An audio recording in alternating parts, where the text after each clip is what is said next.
Movie की शुरुआत में जंगल के बीच मिलिट्री आउटपोस्ट का इमरजेंसी अलार्म बजता है और सोल्जर्स अटैक के लिए बिल्कुल तैयार खड़े रहते हैं। मेजर उनसे कहता है कि एनिमी सिर्फ 3 किलोमीटर की दूरी पर है और वे 20 किलोमीटर की रफ्तार से आगे बढ़ रहे हैं। उनके बारे में हम ज्यादा नहीं जानते, पर सेंसर बता रहा है कि वे इंसान से काफी बड़े हैं, इसीलिए अलर्ट रहना। वेपन्स के साथ सोल्जर तैयार होते हैं और यहाँ स्क्रीन को ब्लैकआउट करके मूवी का टाइटल द ब्लैकआउट मूवी शुरू होती है। 1 महीने पहले मूवी का हीरो ओलेग एक बड़े स्टार होटल में हीरोइन एलेना को प्रपोज करता है और कहता है कि मेरे डैड इतने अमीर हैं कि इस होटल को खरीद सकते हैं और वे एक्स मिलिट्री ऑफिसर हैं। आई लव माय डैड, इसलिए मैं भी उनकी तरह एक मिलिट्री ऑफिसर बनना चाहता हूँ। अब ये सुनकर एलेना इंप्रेस हो जाती है और दोनों उसी होटल में स्टे करते हैं। अब दिखाते हैं कि धरती की कुछ जगहों को छोड़कर पूरी दुनिया अंधेरे में डूबी होती है। बड़ी तादाद में लोग मर रहे होते हैं और इलेक्ट्रॉनिक आइटम्स तो बिल्कुल भी काम करना बंद कर देते हैं। उड़ती हुई फ्लाइट भी अचानक खराब होकर गिर जाती है। ओलेग और एलेना के कमरे के बाहर कई ड्रोन उड़ रहे होते हैं और दोनों इसे किसी बड़ी मुसीबत की निशानी समझकर तैयार होते हैं और होटल के मेन एरिया में आ जाते हैं। तभी टीवी पर फ्लैश न्यूज आता है कि दुनिया की 1-2 सिटीज को छोड़कर पूरी दुनिया अंधेरे में है, यानी ब्लैकआउट हो गई है। टीवी, फोन, इंटरनेट इत्यादि भी कट हो चुके हैं। क्या ये सब युद्ध के लक्षण है या फिर कोई प्राकृतिक दुर्घटना है? इसका पता लगाने के लिए मिलिट्री ने ब्लैकआउट एरिया में ड्रोन्स भेजे हैं। ड्रोन्स के लौटने तक लोगों से निवेदन है कि वे घबराएं नहीं।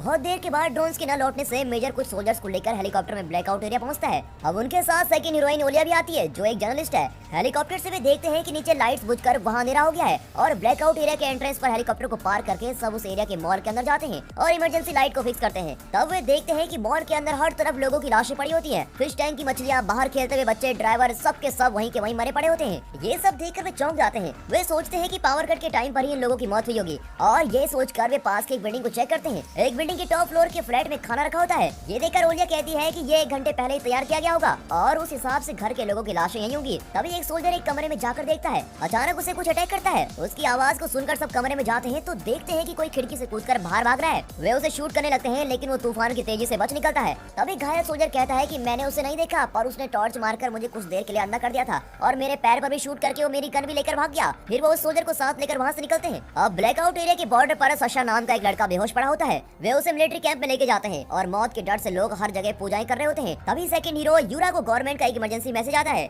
वो हालात की गंभीरता को समझकर अपनी बीमार माँ को पड़ोसी के घर छोड़ता है और मिलिट्री आउटपोस्ट के लिए निकल पड़ता है। ओलेग भी उसी आउटपोस्ट में होता है। ओलेग और यूरा के बीच बहुत ही अच्छी दोस्ती हो जाती है। अब एक दिन वहाँ पर लेडी मेजर मरीना आकर कहती है कि इस एरिया के पास की सिटीज को छोड़कर बाकी सभी जगहों में ब्लैकआउट हो चुका है और हमने अपनी टीमों को 70 टैंक के साथ ब्लैकआउट एरिया में भेजा था, लेकिन वहाँ से कोई भी वापस नहीं आया और इसका कारण जाने बगैर हम कोई कदम नहीं उठा सकते। हमें पहले अपने दुश्मन को आइडेंटिफाई करना होगा। तुम्हारी टीम के सिवा और कोई भी ब्लैकआउट एरिया के अंदर जाकर जिंदा नहीं लौटा, इसीलिए हम सबको एक होकर उस अनजान दुश्मन को मिटाना होगा। ये सब कहकर वो टीम को ज्वाइन करती है। घायल लोगों के मेडिकल ट्रीटमेंट के लिए एलेना मिलिट्री कैंप में आती है। अब उसे देखकर ओलेग खुश होता है और हैरान होकर पूछता है कि तुम डॉक्टर हो, मुझे बताया नहीं तुमने। इतने में इमरजेंसी अलार्म बजता है और सोल्जर हमले के लिए तैयार होते हैं। तभी मेजर सोल्जर से कहता है कि एनिमी सिर्फ 3 किलोमीटर की दूरी पर है और वे 20 किलोमीटर की रफ्तार से आ रहे हैं। उनके बारे में हम ज्यादा नहीं जानते, पर सेंसर बता रहा है कि वे बहुत बड़े हैं, इसलिए अलर्ट रहना। अब अचानक कैंप में पावर कट हो जाता है। अंधेरे में सब चौंक करने खड़े होते हैं और एनिमी के पास आते ही अंधाधुंध फायर करने लगते हैं। अगले दिन ओलेग आंखें खोलकर देखता है तो उसका सर एक बड़े भालू के मुंह के अंदर है। शायद ओलेग को खाते वक्त ही भालू मर गया था। अब वे भालू को क्रेन से उठाते हैं और ओलेग को स्ट्रेचर में लेके जाते हैं। फिर जूम आउट करके कैंप के बाहर दिखाते हैं कि भालुओं का एक बहुत बड़ा झुंड मरा पड़ा है। एलेना ओलेग का ट्रीटमेंट करती है और कुछ उनकी थोड़ी रोमांटिक बातें भी चल रही होती हैं। फिर एलेना वहाँ से चली जाती है। अब मरीना और मेजर डिस्कस करते हैं कि भालुओं का इतना बड़ा झुंड वहाँ आया कैसे।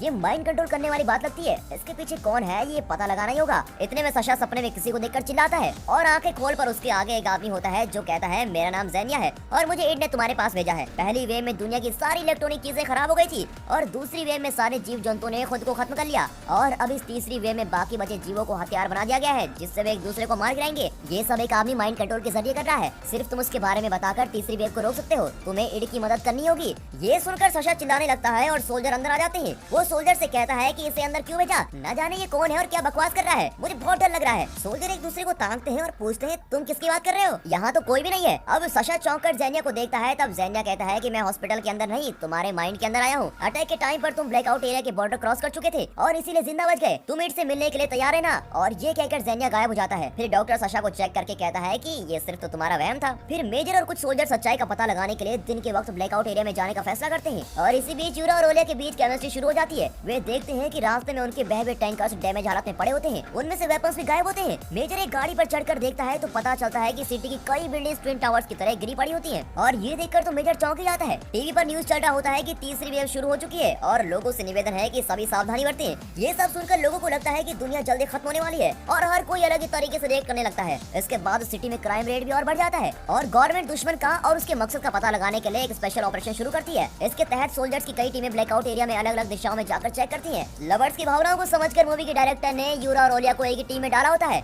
और इसी दौरान दोनों के बीच की केमिस्ट्री और भी बढ़ रही होती है। दूसरी ओर ओले की टीम का एक सोल्जर घायल हो जाता है, उसे ट्रीट करने एलेना आती है और ओले की टीम को ज्वाइन करती है। अब डायरेक्टर साहब बॉलीवुड में होते तो लव स्टोरी भी बढ़िया बनाते। अब चारों ओर अंधेरा होने लगता है। यूरा की टीम डिसाइड करती है कि रात को किसी सेफ जगह ठहरकर सुबह ऑपरेशन कंटिन्यू किया जाए। वे एक ऊंची बिल्डिंग के टॉप फ्लोर पर चले जाते हैं ताकि इमरजेंसी सिचुएशन में तुरंत टेरेस पर जाकर रस्सी से नीचे उतर सके। अगले दिन यूरा ओलिया को गले लगाता है और दोनों मिलकर ब्रेकफास्ट करते हैं। अब टीम का कैप्टन यूरा को खिड़की के बाहर नजर रखने को कहता है। यूरा जाकर खिड़की से देखता है तो सामने के फूड स्टोर को देखकर उसे शक होता है। वो ओलिया के कैमरे का फुटेज देखता है तो उसमें फूड स्टोर का दरवाजा बंद होता है, लेकिन अब दरवाजा खुला होता है। हवा से खुला हुआ दरवाजा बंद हो सकता है पर बंद दरवाजा खुल नहीं सकता, मतलब स्टोर के अंदर कोई ना कोई तो जरूर है। और इस तरह गैस करके भी वेपन्स के लिए स्टोर के अंदर जाते हैं पर वहाँ कोई नहीं होता। फिर वो कहता है कि शायद खाने की तलाश में कोई यहाँ आया होगा, वो हमारा एनिमी भी हो सकता है। ये सोचकर वे एक ट्रैप सेट करते हैं और अपनी बिल्डिंग में लौट आते हैं। यहाँ मिलिट्री कैंप में सशा एक खुली जगह में बैठा होता है। उसके पास मास्क पहना हुआ एक आदमी आकर कहता है कि मैं ईड हूँ। उसे वहम समझकर सशा उठकर वहाँ से चलने लगता है। तभी ईड कहता है कि टाइम बहुत कम है, तुम्हारी मदद से ही मैं तीसरी वेव को रोक सकता हूँ। और ये कहकर वो अपना मास्क हटाता है।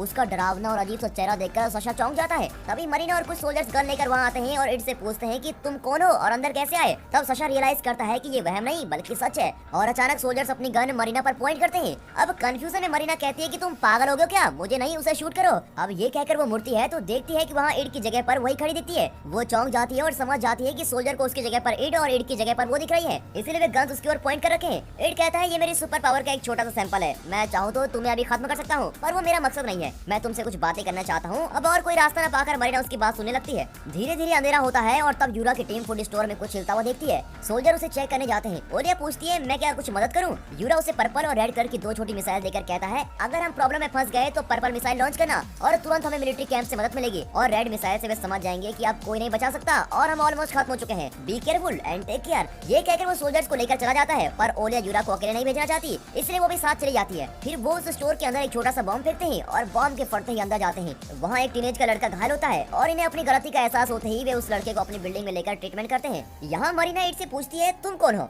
इंसान जैसे तो तुम लगते नहीं। ईड कहता है मैं दूसरे सोलर सिस्टम का एलियन हूँ और 2 लाख साल ट्रैवल करने के बाद यहाँ पर पहुँचा हूँ। मेरा प्लेनेट जल्द खत्म होने वाला है और वहाँ के लोगों को एक नए प्लेनेट की जरूरत है। हमारा और धरती के लोगों का डीएनए लगभग सेम है, इसीलिए हमने धरती को अपना प्लेनेट चुना है और यहाँ के सभी जीव जंतुओं को मिटाकर धरती पर कब्जा करना ही हमारा प्लान है। 1 महीने पहले मैंने एक रेडिएशन भेजकर धरती में ब्लैकआउट किया था, लेकिन कुछ जगहों पर उस वक्त चांदनी थी और वहाँ मेरा रेडिएशन काम नहीं किया, इसीलिए तुम लोग बच गए। मैंने सोचा था कि अकेले मैं ही अपने प्लेनेट से यहाँ पर आया हूँ, लेकिन मुझे पता चला है कि मेरे प्लेनेट से रा नाम का एक एलियन भी यहाँ पर आया है और उसी ने यहाँ के जीव जंतुओं का माइंड कंट्रोल किया है और उन्हें अपना गुलाम बना रखा है। और 1 ही महीने में उसने आपकी सारी वेपन्स चुराकर तीसरी वेव शुरू कर दी है। सिर्फ सशा ने उसको देखा है और उसकी मदद से रा को खत्म करके तीसरी वेव को रोक सकते हैं। मैं तुम लोगों को नहीं मानना चाहता और मुझे अपना दोस्त समझो, लेकिन मेरे प्लेनेट से लाखों एलियंस धरती पर आने वाले हैं और आप लोगों की सेफ्टी के लिए रा को खत्म करना होगा। मरीना पूछती है चलो मान लिया कि तुम 2 लाख साल ट्रैवल करके आए हो, लेकिन क्या तुम्हारे प्लेनेट में कोई मरता नहीं। ईड कहता है कि हमारे प्लेनेट में मौत नाम की कोई चीज नहीं है, पर कोई हमें मारते वो अलग बात है। हम लोग अपने शरीर के हिस्सों को और सेल्स को रिफ्रेश करते रहते हैं। आप लोगों की तरह हमने अपनी जनसंख्या इतनी नहीं बढ़ाई है और हमारी पॉपुलेशन सिर्फ 4 या 5 लाख है। तभी मरीना को एक कॉल आता है जिसमें यूरा की टीम बताती है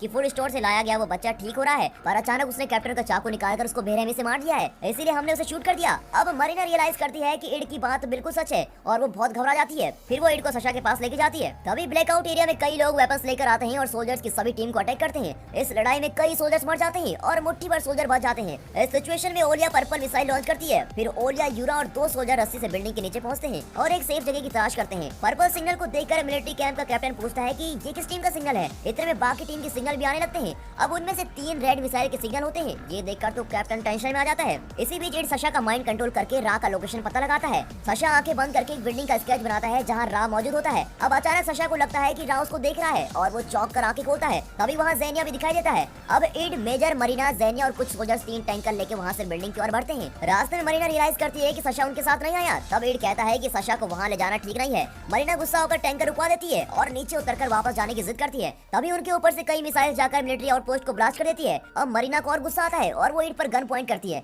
पर ईड कैजुअली कहता है कि अगर सशा हमारे साथ होता तो मिसाइल हम पे अटैक करते। जिस तरह सशा के द्वारा हमने रा को देखा है उसी तरह रा ने भी सशा के द्वारा हमको देख लिया है और अब रा सोच रहा होगा कि उसने सशा के साथ मुझे भी खत्म कर लिया है। अब हमें जल्द से जल्द रा का पता लगाना होगा। अगर तुम मेरे प्लेनेट के एलियंस को जीतना चाहते हो तो ये कुर्बानी बहुत जरूरी है। और अब बेबस होकर मरीना और सोल्जर्स अपना सफर कंटिन्यू करते हैं। यूरा, ओलिया और 2 सोल्जर एक बिल्डिंग के सामने से गुजरते हैं तो एक फैमिली बैठी होती है। यूरा की टीम उन्हें शूट कर देती है। उस फैमिली की एक औरत को गोली लग जाती है और वो चीखने लगती है। ओलिया उसे कैमरे में रिकॉर्ड करती है। यूरा ओलिया को रोक कर एक को लेके जाता है। ओलिया कहती है कि हमें उस औरत की जान बचानी चाहिए थी। यूरा कहता है फूड स्टोर के लड़के को तुम भूल गए क्या, वो भी तो नॉर्मल सा दिख रहा था, पर अचानक उसने कैप्टन का खून कर दिया। ये लोग भी नॉर्मल दिखते हैं पर असल में नॉर्मल नहीं है। उनकी बातों के बीच उन्हें कुछ लोग अटैक करते हैं जिसमें बाकी सोल्जर्स मर जाते हैं। यूरा और ओलिया बचकर ओलेग की टीम के पास जाकर पहुंच जाते हैं। वहाँ ओलेग, एलिना और कुछ सोल्जर जिंदा बचे होते हैं। तभी वहाँ मेजर को आते देख वे थोड़ा रिलैक्स हो जाते हैं कि चलो मेजर हमारी मदद के लिए तो आए। मेजर बताता है कि वो मदद के लिए नहीं बल्कि रा नाम के एलियन को खत्म करने के लिए निकला है। हमारा मिलिट्री आउटपोस्ट पूरी तरह मिट चुका है और अब हमारे पास जाने की कोई जगह नहीं है, इसलिए उस रा को ढूंढकर उसको मार डालना ही सही होगा। हमारे पास और कोई रास्ता बचा भी नहीं है। ये कहकर वो सबको उस बिल्डिंग की ओर लेके जाता है। वे उस बिल्डिंग के पास पहुंचते हैं तो कई लोग वेपन्स के साथ अटैक करने के लिए तैयार खड़े होते हैं।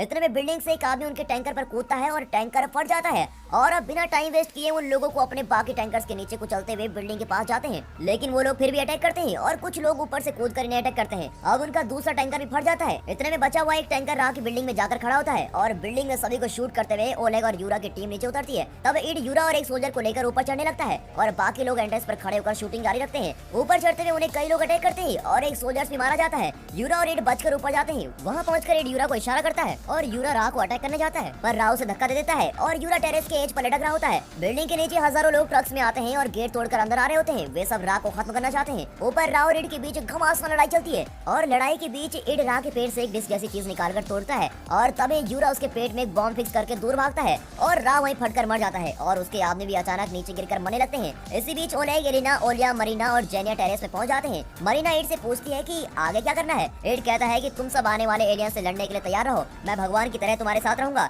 ये सुनकर जेनिया चिढ़ जाता है और कहता है मैंने एक अच्छे दोस्त की तरह तुम्हारे साथ काम किया और तुम्हारी मदद की, पर तुम्हारी बातों से लगता है कि तुम इन्हें नहीं मुझे भी ठग रहे हो। तुम हमें बचाना ही चाहते हो तो एक महीने पहले ही राह को खत्म कर सकते थे। ईड कहता है कि मैं कई साल पहले धरती पर आ चुका था पर यहाँ की पॉपुलेशन को देखकर डर रहा था, लेकिन यहाँ के लोगों को आपस में लड़ता देखकर मैंने ये प्लान बनाया कि इनके माइंड में एक दूसरे के लिए दुश्मनी भर दूंगा और इस तरह तुम लोगों को एक दूसरे से मरवा डालूंगा। पर मेरी उम्मीद से ज्यादा तेजी से लोग आपस में लड़कर मर गए हैं। मैंने अपनी रिसर्च के लिए तुम जैसे लोगों को जिंदा रखा और अब तुम सब मेरे गुलाम हो। तुम लोगों को मैं अपने प्यारे पालतू जानवर समझता हूँ। जेनिया गुस्से में उसे चाकू मारता है पर ईड की सुपर पावर के कारण उसने असल में मरीना को चाकू मारा होता है। अब ओलेग गन लेकर ईड को मारने जाता है पर यूरा रोक कर कहता है यही हमारी बचने की इकलौती उम्मीद है। इस पर दोनों में लड़ाई हो जाती है। इतने में जेनिया ईड को अटैक करता है लेकिन ईड उसका गला घोटने लगता है और मुठभेड़ के बीच ईड का डिस्क नीचे गिर जाता है पर ईड ने उसे देखा नहीं होता। तब ओलेग ईड को शूट करता है लेकिन ईड उसके पिता का रूप लेकर हर जगह दिखाई देता है। अचानक टेरेस के एज से जेनिया किसी को अपने साथ खींचकर नीचे कूदता है और सब देखते हैं कि नीचे ईड और जेनिया मरे पड़े होते हैं। सब चैन की सांस लेने वाले होते हैं कि इतने में एक बहुत ही बड़ा स्पेसशिप बिल्डिंग की ओर आ रहा होता है और उसका एंट्रेंस खुलता है तो सभी घबराए हुए अंदर से आने वाले एलियंस का इंतजार कर रहे होते हैं पर उसके अंदर से कोई नहीं आता।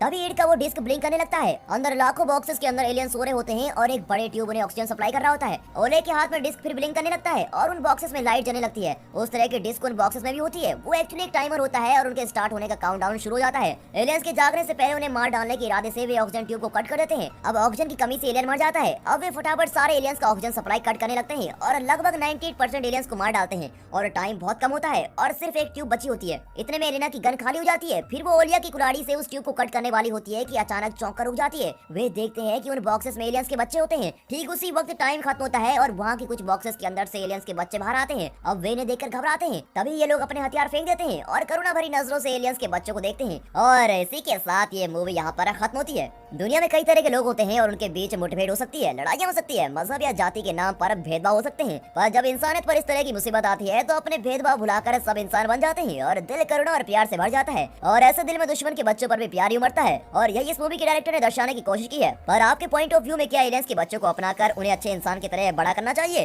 क्या उनका ये फैसला सही है? कमेंट से मुझे अपना पॉइंट ऑफ व्यू जरूर बताइए और अगर दोस्तों वीडियो अच्छी लगी हो तो वीडियो को एक लाइक और चैनल को सब्सक्राइब जरूर करें और हाँ, साथ ही अपने फ्रेंड सर्कल में इस वीडियो को शेयर